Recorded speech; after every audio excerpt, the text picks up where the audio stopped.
Let's get right into it. Today, in this explainer, we're taking a truly mind-bending journey into the future of global security. We're unpacking a fascinating analysis from Benoit's Substack about what defensive architecture might look like in the 2050s. And spoiler alert, we aren't just talking about faster jets or bigger lasers here, we are talking about a complete, ground-up reimagining of what a battlefield even is. Because we have to wrap our heads around this central paradox right out of the gate. How do you defend a city when the battlefield is reality itself? Think about it. For the last century, defending a city basically meant stopping a physical object, a plane, a missile, a tank, from crossing a physical line. But what happens when future warfare moves way beyond kinetic strikes?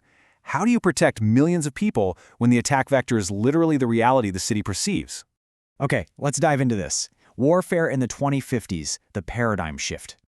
To understand the 2050s, we really have to recognize a massive shift in thinking. The classic Iron Dome model is evolving into a wildly complex cycle where the lines between the military, corporate power, and everyday civilian life just completely blur.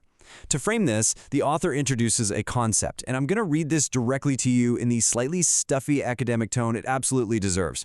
Speculative functional realism is a meta-theoretical framework treating speculative tech not as future possibilities, but as functional components of a security architecture. Phew! Okay, let's drop the academic tone and translate that. Basically, it's the study of how to defend a heavily armed, AI-driven smart city.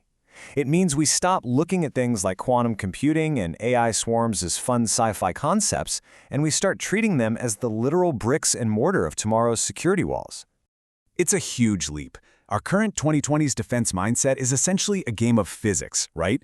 An enemy fires a missile, we stop the missile. But fast forward to the 2050s and the whole goal flips. It's no longer about shooting down a weapon, it's about desynchronizing the enemy's reality. You alter the digital environments and the logistical ledgers before a threat even physically manifests. Which brings us to the Smart Hub Fortress, EcoHub Digital Systems.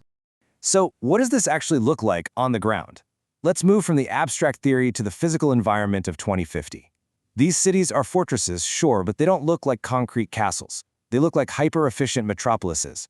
Picture micronuclear or fusion energy grids that power civilian homes, but those exact same grids double as the power source for massive directed energy weapon arrays. Laser shields, essentially. You've got biometric identity layers perfectly woven into quantum sensor meshes that constantly read the environment. And patrolling the whole thing? Autonomous AI defense swarms.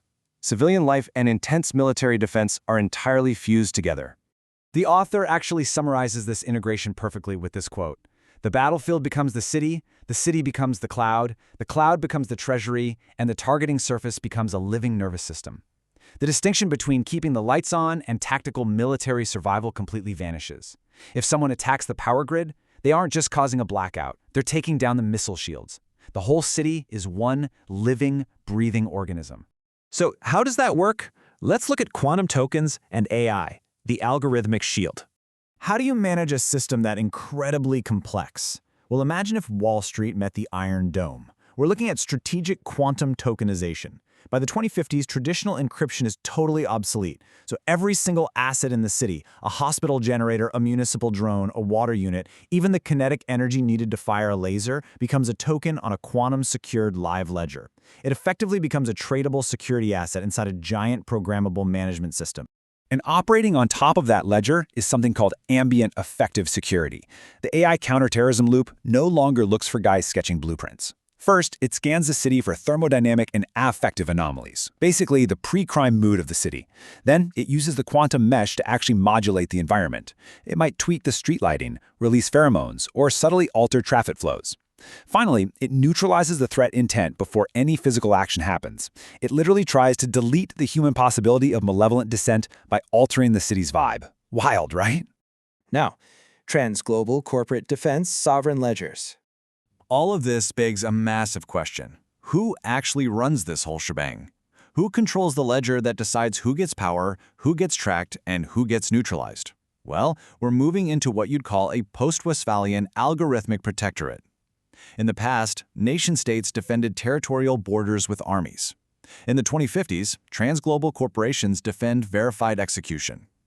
Instead of tax dollars funding a national military, imagine defense as a subscription service provided by massive, fictionalized conglomerate entities. Let's call one OmniGuard Dynamics. They don't just sell a missile shield, they own the ledger. They orchestrate the logistics, the risk, and the access rights. Before things get a little too dystopian, the author does take a quick, self-aware break to laugh at the absurdity of all this. What is a think tank white paper if not speculative fiction with a budget line? A fully tokenized corporate-run Shangri-La where your wellness score is your security clearance absolutely sounds like a sci-fi novel. But underneath the heavy jargon and the satire, there is a very real, very serious warning about where our current tech trajectory is heading. Which leads us to the trust paradox, the invisible spear. This warning brings us to the climax of the whole explainer. Because in this heavily armored algorithmic utopia, there is a massive, fatal flaw. The author calls it the mirror shield paradox. As your defense system becomes perfectly integrated and perfectly intelligent, your spear, the weapon used against you, becomes invisible. Think about it. The more intelligent a city becomes, the more attackable its intelligence becomes. A dumb city can be bombed. A smart city can be hallucinated. We are talking about the dawn of epistemological warfare. What if the enemy drone swarm is literally just a phantom? An enemy doesn't need to send a physical threat. What if the emergency call is a deepfake? They spoof the sensors. They create fake heat signatures. They falsify hospital priority signals just to drain the city's power grid. They aren't attacking the infrastructure. They're attacking the data the infrastructure relies on. What if the city itself is hallucinating?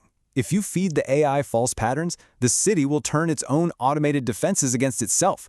It'll lock down ports, divert energy to empty sectors, and exhaust its interceptors chasing absolute ghosts.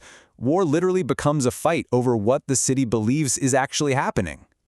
Let's move to how this builds. Because how on earth does a city survive this? The author outlines the three axes of 2050's invincibility. First, the computational axis. Can your AI and ledgers still accurately perceive reality while being actively hacked? Second, the material axis. Do you physically have the energy, water, and analog reserves to survive?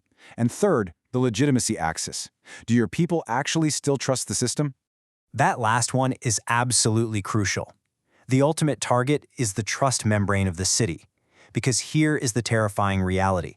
If citizens and systems stop trusting the biometric identities, if they stop trusting the tokens, the police alerts, or the sensor feeds, the trust membrane completely collapses.